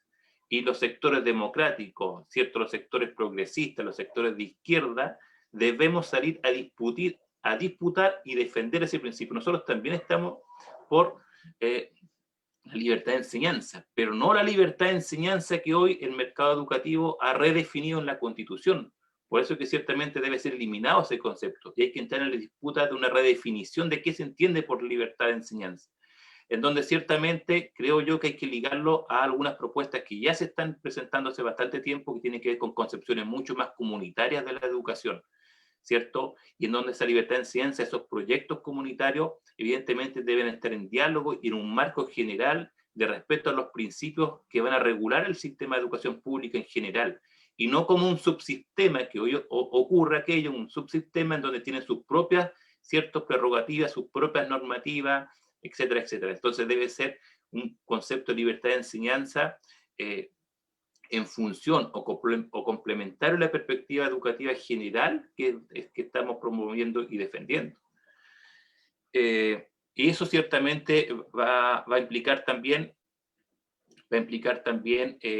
una cuarta idea, ya no en el plano como más institucional, sino que en el plano de lo educativo, lo contenido, que debe impulsarse una definición, ¿cierto?, educativa distinta en la Constitución sobre cómo cómo el Estado entiende la educación. Mucho se plantea, digamos, que, y se ha utilizado por parte de distintos sectores esta idea de la educación que promueve distintos aspectos. Nosotros creemos que eso debe ser así, digamos, pero debe traducirse también en ciertas normativas que la garanticen. Y de ahí que está un derecho central debe estar dado por la idea de que la educación debe ser integral. ¿Integral en qué sentido? Tiene un supuesto antropológico, pedagógico, que los pedagogos siempre lo defendemos, digamos, y que no es una idea mía ni muy nueva. Tiene que ver con los seres humanos, porque somos seres inacabados, y por tanto la educación lo que debe hacer es potenciar todas las capacidades del ser humano. La escuela debe construirse para potenciar las distintas capacidades del ser humano. Y esas capacidades son cognitivas, son capacidades artísticas, son capacidades técnicas, son capacidades científicas. Hoy la escuela no está estructurada para ello. Los proyectos privados están estructurados para ello. Por eso tú vas a una escuela privada, ¿cierto? Entonces tienen grandes canchas, tienen piscinas, tienen distintos talleres artísticos, etcétera. Bueno, ¿por qué no esos principios que promueven, ¿cierto?, la formación del ser humano en distintas dimensiones no pueden estar en una educación pública? Y por eso que esta idea de educación integral como un derecho que todas y todos deben tener, ¿cierto?, también debe estar consagrada en la Constitución, y el Estado debe generar las condiciones materiales para que todos y todas la puedan desarrollar. Porque hoy eso no ocurre. Hoy esta idea de libertad de enseñanza lo que ha generado, ¿cierto?, es un sistema educativo que está bastante documentado, estructurado por clases sociales. Entonces me parece que esta idea también está relacionada ahí, y ciertamente, con esto voy cerrando, junto a esta idea o esta noción de educación, de una nueva concepción educativa, nueva entre comillas, no que nueva en relación a la concepción actual, digamos, está ligada también a una concepción pedagógica de aprendizaje que debe ser distinta. Recordemos que hoy día que la noción de aprendizaje que se tiene es básicamente cognitiva, vinculada a ciertas disciplinas y un aprendizaje, por más que en el papel se diga que no es así, es un aprendizaje de contenidos, de saberes totalmente desconectados con la realidad. Entonces esta educación integral también tiene que promover otra concepción de aprendizaje más vinculado a la realidad cotidiana que están viviendo las y los estudiantes, y poder comprender para ponerse en disposición de transformar, ¿cierto?, la realidad en la cual se está viviendo. Entonces, hasta por ahí lo dejaría, digo, como elemento que quisiera compartir. Muchas gracias. Muchas gracias, Eduardo, por entregar la mirada de las y los docentes y también de los trabajadores y trabajadoras de la educación a este tema crucial que estamos hoy día relevando, que cuáles son los derechos educativos o qué derechos educativos debiese resguardar una eventual nueva constitución. Agradecemos los saludos y los comentarios también y las preguntas que han entregado por redes sociales. También agradecer la tremenda labor del equipo de apoyo de Faxo y del Foro por el Derecho a la Educación Pública para recoger las preguntas de las participantes y de los participantes. A Alejandra Cornejo, Lucía Olmos, a Rodrigo Cornejo, José Santi y a Juan González. A continuación, vamos a la segunda etapa de este conversatorio, a las preguntas obviamente que han entregado los participantes a los panelistas. Les pido a los panelistas además que tomen atención a las preguntas que les voy a entregar, tomen nota y luego puedan referirse abiertamente. Ustedes pueden elegir las preguntas que ustedes consideren pertinentes que puedan responder. Paso entonces a saludar también a los quienes hacen las preguntas, ¿no? Félix Milanés, ¿no?, desde el movimiento Wi-Fi para Todos, pregunta: ¿qué piensan de los derechos de acceso digital como un derecho humano y constitucional.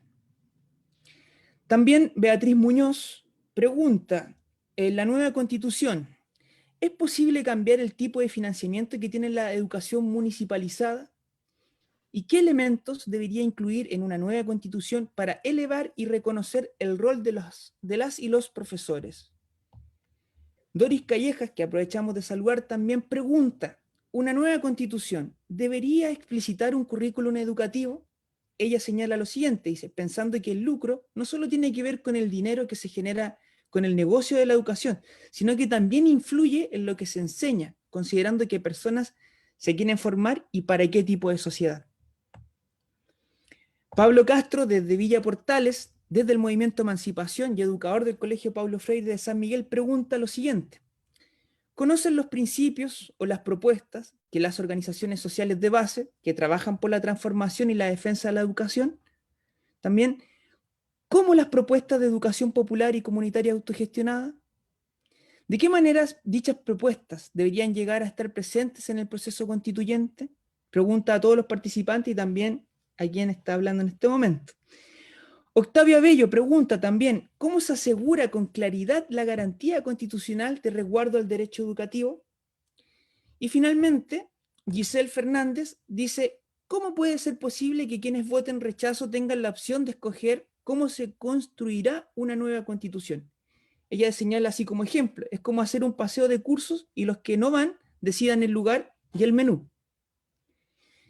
Entonces, si anotaron las preguntas a la panelista Jenny y a los panelistas, en este caso Miguel, Marcos y Eduardo, vamos a seguir con el orden de las presentaciones. Ustedes pueden referirse abiertamente a las preguntas. No sé si quedaron con alguna duda. ¿Estamos ok?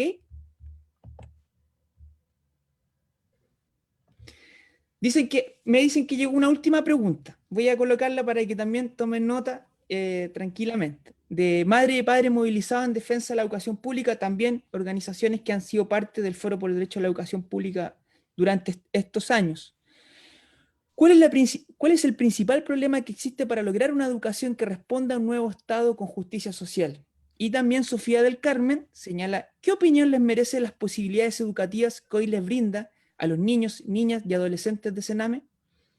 Bueno, como son varias preguntas, obviamente, y el tiempo es limitado, la idea es que tengamos alrededor de 5 minutos ya por ponente que pueda responder a las preguntas que ustedes consideran pertinentes y se sientan no adecuados para poder responderlas. Entonces empezamos, si te parece, Marcos, ¿a cuál pregunta tú te quieres referir? Muchas gracias. Vale. ¿Se me escucha bien? Porque como que estoy con un par de problemas de internet. Ya, pues lento. Nada, primero que nada quería referirme en torno a la pregunta de pensar una nueva educación y en el fondo pensar un cambio de currículum. Porque creo que, nada, que fue una pregunta como súper buena, como en el sentido de que da caleta las últimas asambleas y, bueno, como discusiones que hemos tenido en la construcción de la nueva propuesta educativa que estamos trabajando desde la ACES con la OPECH, se dio un poco esta discusión en torno al currículum, tanto el currículum como oculto como el currículum como explícito, por decirlo de alguna forma, y efectivamente nos dimos cuenta de que muchas de las problemáticas que... o no de las problemáticas, pero sí pudimos diagnosticar en el fondo un poco que las lógicas de la educación y también dependiendo del colegio y todo, y los proyectos educativos que tienen, están súper asociados con el modelo de sociedad que tenemos hoy en día y también qué tipo de personas quieren formar en cada uno de los liceos. O sea, analizábamos, por ejemplo, que en los liceos, por ejemplo,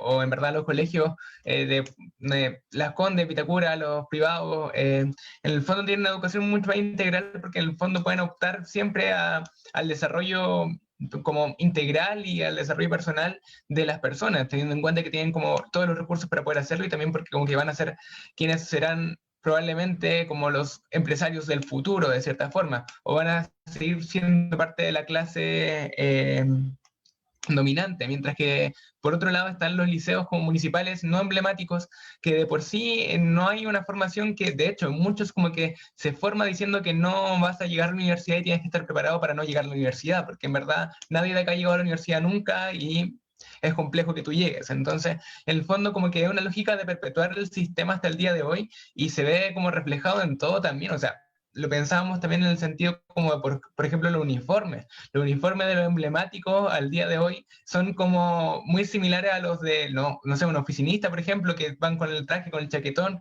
mientras que en los liceos municipales es como la polera y el pantalón de colegio, un buzo. Entonces, como que también hay muchas diferencias ahí que tienen que ver con qué se busca dentro de la educación.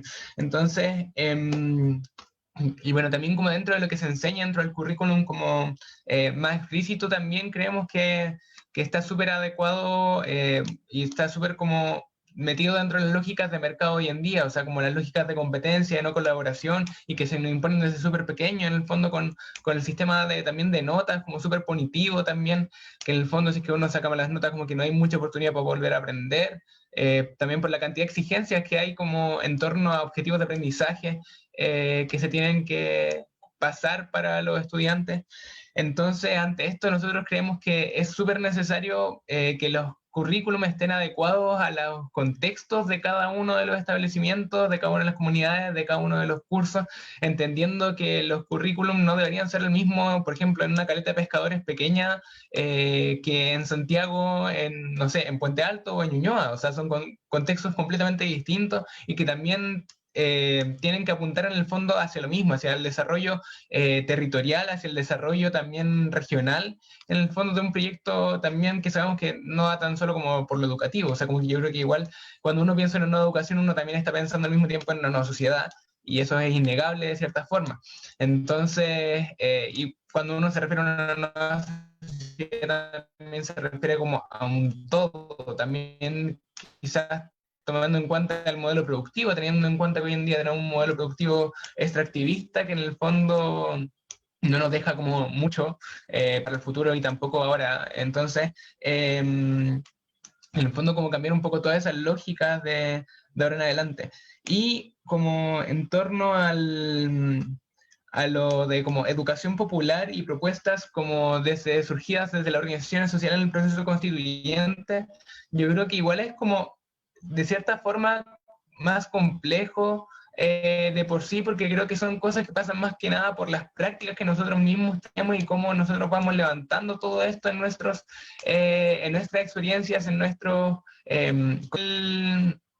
por el proceso constituyente de por sí, sino en el fondo de cómo nos vamos articulando entre organizaciones o estudiantes o comunidades con otras comunidades y vamos intercambiando nuestras experiencias. Y no sé, si es que, por ejemplo, en mi liceo tenemos experiencia de educación popular o como, por ejemplo, en mi liceo, un ejemplo súper concreto. En mi liceo desarrollamos como una serie de talleres desde los estudiantes en torno a educación sexual y como los compartimos con apoderados, con profesores, con estudiantes, y ha sido un proceso súper bacán. Entonces como que yo creo que esas herramientas se las podemos compartir a otros compañeros de otros liceos para que así estas experiencias se vayan replicando en otros lugares. Yo creo que eso es como lo más importante ahora, como que veo complejo también como el normarlo de cierta forma, que aparezca también dentro de algún texto, como que yo creo que sí puede como en el fondo promoverse el uso o como el cambiar la lógica de la educación actual en el fondo, como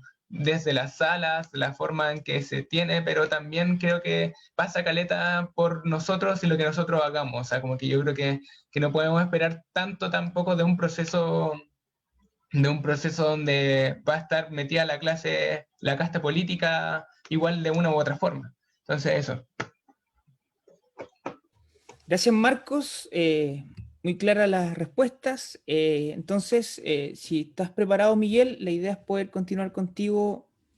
Tú ves abiertamente a cuál pregunta te quieras referir. Gracias, Diego. Sí, mira, voy a tratar de tocar la mayor parte de ella en el tiempo, en 5 minutos. Mira, es bien, ¿es posible cambiar el sistema de financiamiento? La pregunta. Bueno, la respuesta es sí. Se puede cambiar ahora y se puede cambiar con una nueva constitución, ¿no? Eso, básicamente las normas legales tienen que ver con voluntad política. Y digo esto porque ya hay un criterio que está sentado incluso por el Tribunal Constitucional, ¿ah? La elección de la subvención como forma de financiamiento es...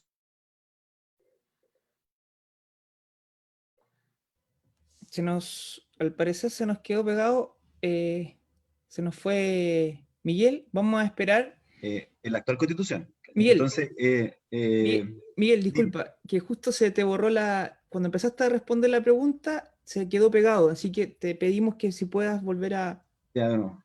a iniciar la respuesta. Sí, gracias. Sí, sí. No, el que dije que respecto del sistema de financiamiento, que es posible cambiarlo ahora y es posible cambiarlo en una nueva constitución. Hoy día la constitución actual no establece la forma o el sistema de financiamiento.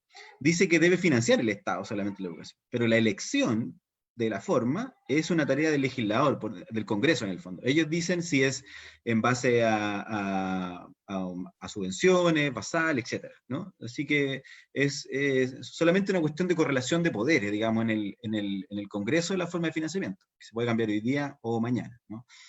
Bueno, respecto del cambio en el currículum, esto es bien interesante porque tiene que ver con la libertad de enseñanza, ¿no? La libertad de enseñanza hoy día, constitucionalmente, y digamos, históricamente se ancla a los proyectos educativos, en el fondo. No se ancla básicamente al sistema económico, que es lo que hace la actual constitución, ¿no? Vincula la libertad de enseñanza con la posibilidad de desarrollar un negocio. Pero inicialmente se desarrolló con la posibilidad de establecer proyectos educativos distintos a los establecidos por el Estado. Y eso implica enseñar lo que a ese proyecto educativo le interesa enseñar, ¿no? Por eso el currículum está vinculado con la libertad de enseñanza, ¿no? Digamos, derechamente. De hecho, y como lo afirmaba la Jenny, también en esto de que el sostenedor es el dueño de todo, en el fondo, marca, hoy día con los proyectos educativos está vinculada a la participación, lo que dice el sostenedor en su proyecto educativo, limita la libertad de enseñanza de los profes, norma precisa, artículo 15 del Estatuto Docente, limita la libertad, digamos, de enseñanza de los profes a el proyecto educativo del sostenedor, limita lo que el Consejo de Profesores puede decir, está limitado también, hay un artículo preciso sobre eso, limita la participación de la comunidad educativa, limita la participación de los estudiantes por el Consejo, o sea, el Consejo Escolar, todo está limitado de acuerdo a lo que dice el sostenedor. Y luego hay otra norma bien importante también, que el currículum, bueno, algunos sostienen que el currículum es una cuestión estatal y que por lo tanto la educación sería estatal, porque el currículum viene del Estado. Bueno, allí hay que hacer dos precisiones, digamos. Una, que el currículum, claro, se propone por el Ministerio, pasa por el Consejo Nacional de Educación, compuesto por personalidades distintas. Yo estaba mirando aquí la página porque me llamó la atención, está Miguel Choicer ahí, ¿ah? Un abogado vinculado a la dictadura, bueno, defiende, no sé, causa... ¿Qué hace Miguel Choicer ahí? No sé, pero bueno, está en el Consejo, ¿ah? Que son los que aprueban en definitiva el currículum, ¿no? Y luego están los colegios que pueden definir en base a ese currículum sus planes y programas propios. Gran parte de los colegios no lo hacen, ¿ah? Son una cantidad poca de colegios que tienen planes y programas propios, pero los colegios tienen la posibilidad de definir sus planes y programas propios. Entonces, luego el sostenedor nuevamente define cómo hacer sus planes y programas en base al currículum que le propone, ¿no? Siempre el sostenedor con esta figura, digamos, omnipresente. A ver, si educación responde al Estado de Justicia Social, educación del Sename. Bueno, en los derechos de acceso digital, sí, hoy día sí, se puede vincular, pero yo creo que no es una norma constitucional, digamos, es una cuestión más bien de rango legal, no sé si es dable colocarla en una constitución. Eso tiene que mejorarse, por cierto. Hoy día la educación a distancia, por decirlo así, que ha reemplazado a la presencial, más que digamos, reemplazarla propiamente tal, sino como que agudizaba las brechas en el fondo, ¿no? Agudizaba las brechas y las distancias entre uno y otro sector, entre los más pobres y los que no tienen, o sea, digamos, los más pobres y los más ricos, en el fondo, como que ha agudizado la profundización en ese sentido. Y bueno, yo creo que eso es como básicamente el resto, ya más o menos se ha respondido, creo que eso, bueno, es bien interesante el punto, lo último, sobre educación en el Sename. Allí es un gran tema. Hoy día, por ejemplo, solamente para poner el ejemplo, el tema, digamos, las escuelas, el Sename, los niños que están recluidos en el Sename tienen acceso a escuelas, pero el Sename hace convenios con sostenedores particulares, ¿ya? Y les paga. eso es bien extraño, porque los tutoriales particulares reciben plata por la asistencia de sus alumnos y además reciben plata por lo que el Sename les paga, ¿ah? Por prestar educación. Pasa algo similar con la aula hospitalaria, con las escuelas cárceles, con las escuelas que están en los regimientos. Son como un sistema de educación especial, escuelas especiales bajo ciertas condiciones, que lo único que hay ahí es lucro y nada más que eso, ¿ya? Entonces es bien interesante analizar ese tipo de escuelas. Bueno, eso. Gracias. Muchas gracias, Miguel. Muy claro, además, como bien dices, no se ha detenido el lucro, a pesar de tener una ley de inclusión, no, este lucro Para nada. ha permanecido y se ha perfeccionado, como ustedes también como instituto han señalado. Jenny, por favor, si quieres referirte a alguna de las preguntas. Algunas se contestaron también durante la exposición, pero me imagino dar énfasis también a algunas de ellas. Está difícil porque en realidad, bueno, concuerdo con lo planteado por Marco, por Miguel, que profundizaron bastante. Entonces a lo mejor o sea, de todas estas preguntas, y como decía, por ejemplo, Miguel, el tema del financiamiento, podría ser, hoy día no necesariamente tiene que estar en la Constitución. Por eso es importante que hay, lo que yo planteaba, que hay como pilares bases que tienen que estar en la Constitución que permitan el aseguramiento de derechos con contenido, y eso tenemos que trabajarlo porque también decíamos estos contenidos están ligados a un proyecto de educación y un proyecto de país. Entonces, el tema del derecho al acceso digital, el tema de la construcción de un nuevo currículum, son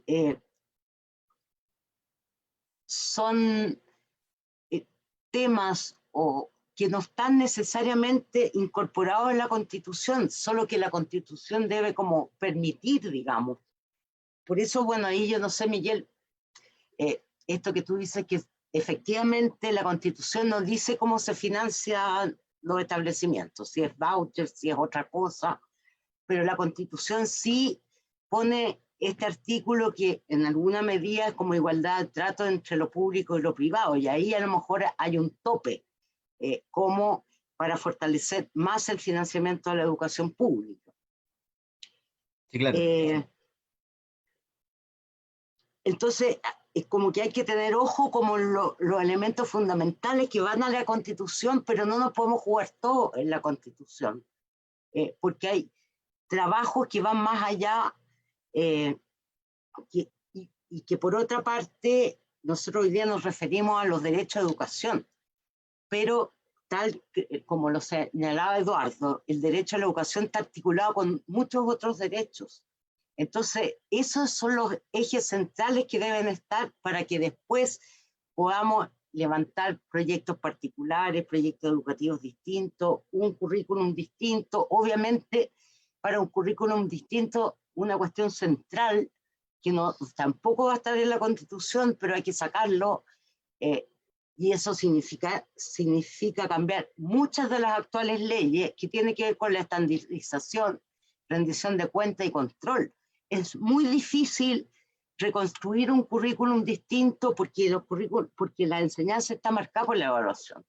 Entonces, significa ir avanzando en sacar al CIMSS, en la SEP, la ley de aseguramiento de la calidad de la educación, la evaluación que se hace hoy día a los profes. Entonces, son muchas cosas que se conjugan para poder reconstruir un currículum distinto. Este tema yo creo que por lo menos desde todos los que estamos hoy día sentados acá conversando, siempre hemos trabajado con los distintos movimientos y en ese sentido sí recogemos y trabajamos y no estamos ajenos a las propuestas de base. Yo creo que muchas de las cosas que se han planteado, que se recogieron y que yo planteo, no partamos de cero, es porque estamos trabajando con los movimientos de base, con las organizaciones sociales de base, no solo con las superestructuras. Bueno, yo creo que Eso, y una última, la pregunta o esta de que es insólito que gente que vote rechazo después pueda estar haciendo una nueva constitución, es hasta donde llegamos. Por eso no tenemos una asamblea constituyente, no la logramos, eso tenemos que tenerlo claro. Y bueno, son procesos de lucha y son las correlaciones de fuerza que podamos ir ganando en los distintos lugares. Eso. Muchas gracias, Jenny. Sí, Miguel, por favor. Disculpa, es que antes que se me olvide, para contestar la pregunta de la Jenny que hizo sobre el financiamiento. Sí, es bien importante lo que dice la Jenny, porque si se elige la subvención, queda amarrado a la igualdad de trato, porque la subvención hay un articulito que es el artículo 19, número 22 de la Constitución, que es el derecho a la no discriminación, y ahí trata las subvenciones en el fondo.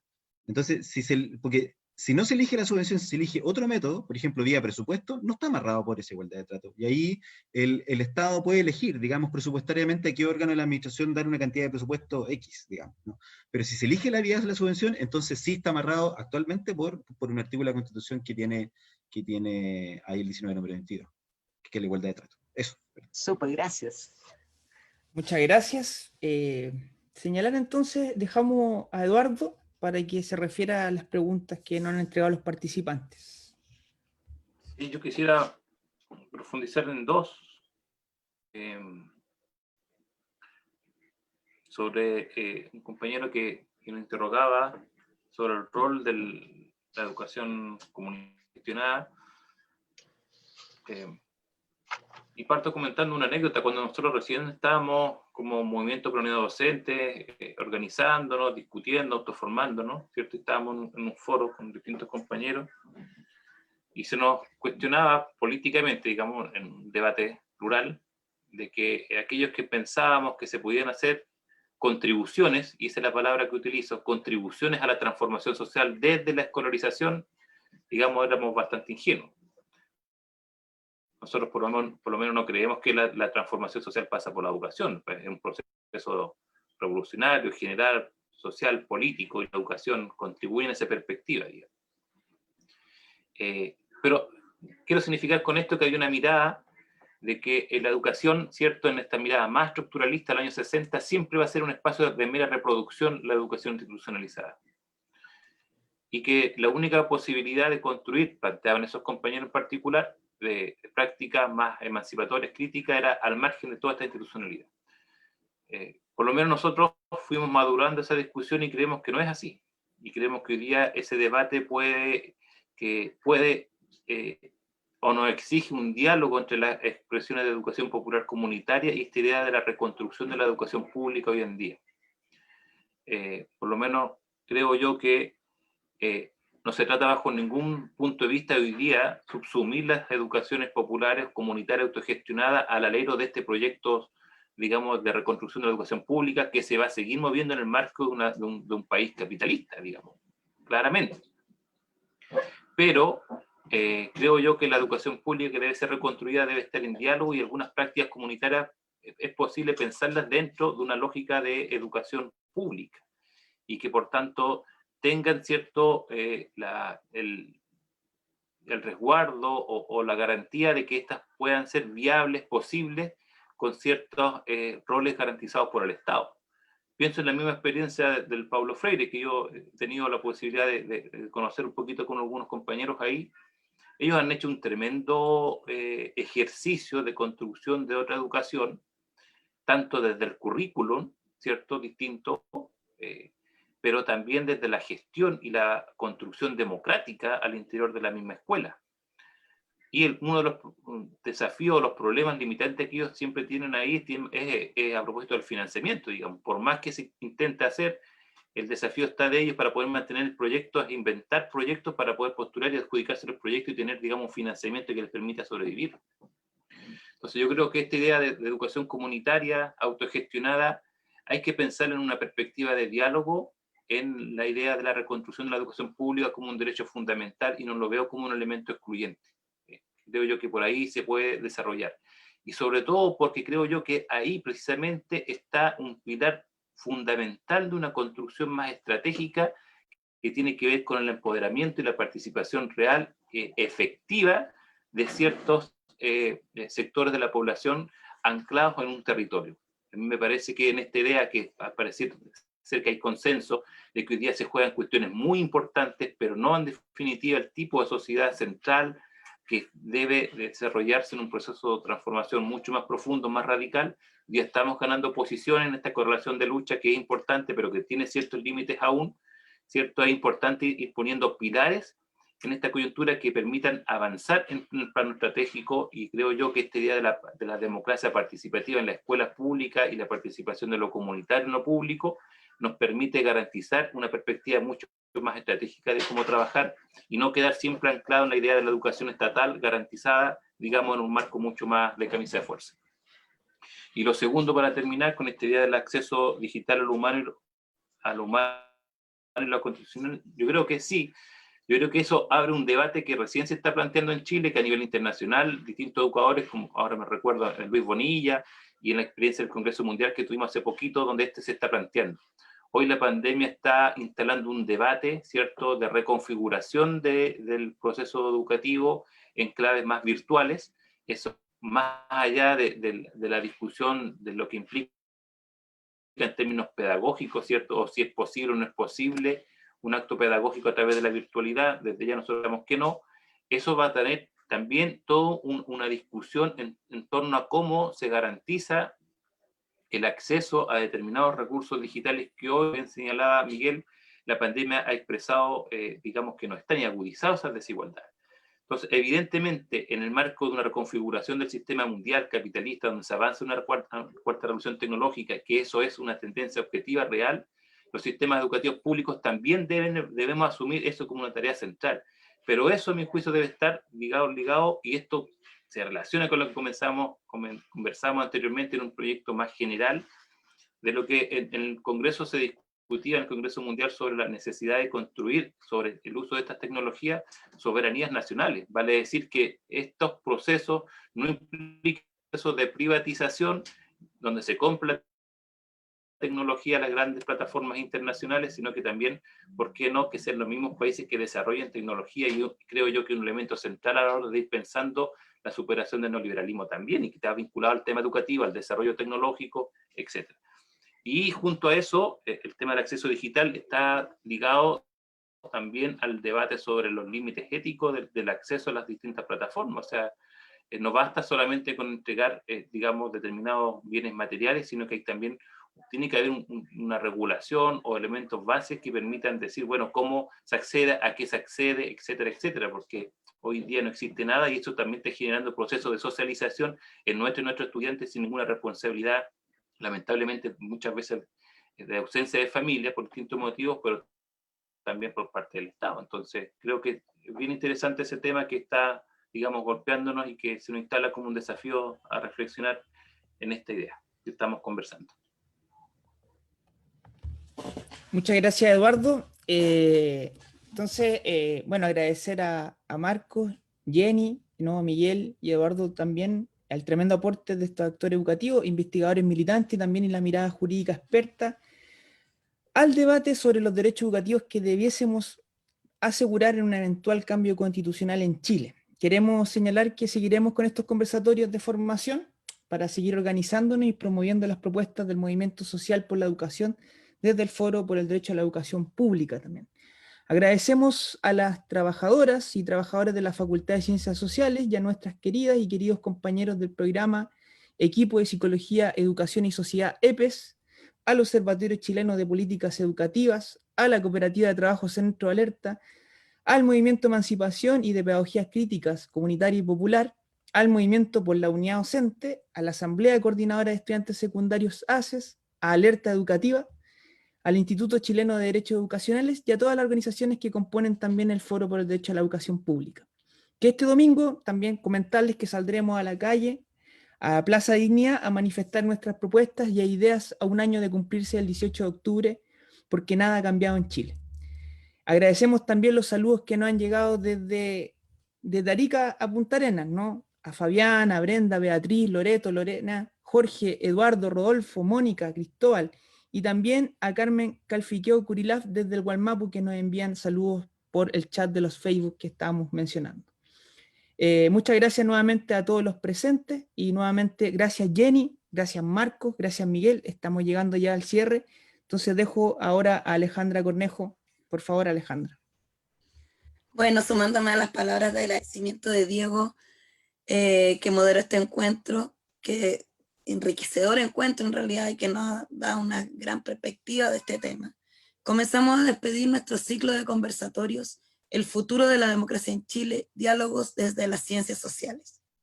Fueron en total 7 jornadas, 7 conversatorios de muy interesante y enriquecedor diálogo entre académicos, académicas de nuestra facultad y de la Universidad de Chile, junto a actores y destacados representantes de la sociedad civil, en los ámbitos de educación, cultura, medio ambiente, infancias, territorios y desigualdad socioespacial. Quisiera agradecer a todos y todas quienes nos siguieron en las transmisiones por nuestras redes sociales, comentaron e hicieron preguntas a los y las panelistas que nutrieron aún más las conversaciones. Especial agradecimiento a todos quienes hicieron posible este ciclo de conversatorios, entre ellos a Carolina Escobar por apoyar su organización y desarrollo, y a Lucía Olmos por la transmisión, y también a las direcciones que pensaron esta iniciativa: Decanato, Dirección Académica, Dirección de Investigación y la Dirección de Extensión y Comunicaciones de la Facultad de Ciencias Sociales de la Universidad de Chile. Muchas gracias a todos y todas e invitamos a seguir atentos a nuestras actividades que constantemente realizamos, ahora de manera online por la pandemia. Cuídense y que estén todos y todas muy bien.